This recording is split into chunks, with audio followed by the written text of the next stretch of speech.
আমার বিয়ে হয়েছে ২ বছর যাবৎ। হাসব্যান্ড বিদেশে থাকে। এই ২ বছরে সে আমাকে কোনো হাত খরচই দেয়নি। আমি মোটামুটি ধনী ঘরের সন্তান। তাই কোনো কিছুর লোভও আমার নেই।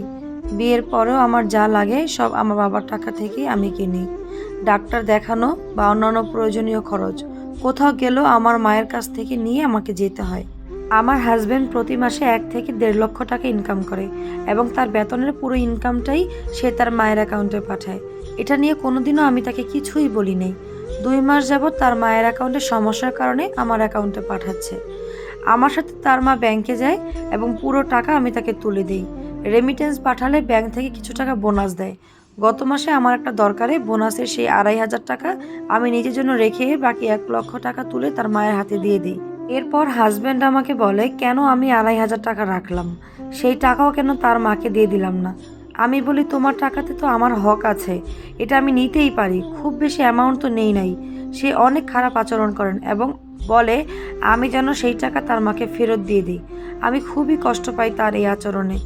এই মাসেও সে আমার অ্যাকাউন্টে ১.৫ লাখ টাকা পাঠিয়েছে আর আমাকে কড়াভাবে বলেছে আমি যেন ১ টাকাও না রাখি। যদি আমি কোনো অজুহাত দেখিয়ে এই টাকা রাখি তাহলে আমার খবর আছে। পুরো বোনাস সহ টাকা যেন তার মায়ের হাতে তুলে দেই। আসলে আমার বাবা মায়ের কাছে এভাবে টাকা চাইতে আমার খুব লজ্জা লাগে।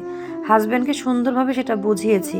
আমাকে দামি গহনা, ড্রেস এসব কিনে দেয়া লাগবে না তোমার। কিন্তু প্রয়োজনীয় টুকিটাকি বা বাসা থেকে কোথাও যাওয়ার জন্য যেই টাকাটা দরকার সেটা তোমার নিজের দায়িত্ব।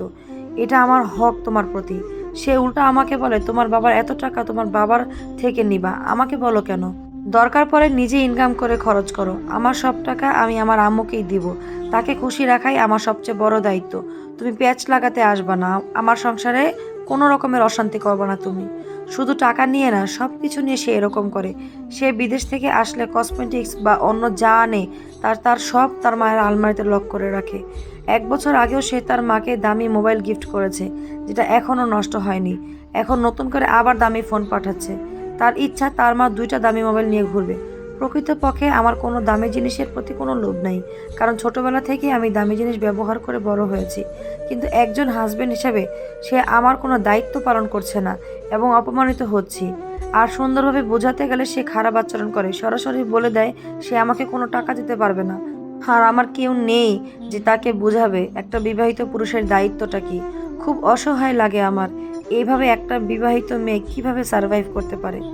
কিন্তু ইসলামে যখন বলাই আছে একজন পুরুষের উপর তার বাবা মার খরচ দেওয়া যেরকমটা জরুরি, ঠিক তেমনি বা তার চেয়েও বেশি ইম্পর্টেন্ট হচ্ছে তার ওয়াইফের হাত খরচ চালানো বা ভরণ পোষণ দেওয়া। আপুরা আমাকে একটু সলিউশন দেন যে আমি কি করতে পারি, এই মুহূর্তে আমার করণীয়টা কি? এই কথাগুলো আমার নয়, এই কথাগুলো আমাকে এক নাম প্রকাশে অনিচ্ছ আপু পাঠিয়েছে। এটা তার জীবনের ঘটে যাওয়া গল্প। আপনারাও যদি আপনাদের জীবনের ঘটনাগুলো বলাতে চান তাহলে আমাদের পেজে ইনবক্স করে ফেলুন। আর সবাইকে অনেক অনেক ধন্যবাদ ধৈর্য নিয়ে আমার এই পুরো গল্পটা শোনার জন্য। সবাই ভালো থাকুন, সুস্থ থাকুন। আল্লাহ হাফেজ। আসসালামু আলাইকুম।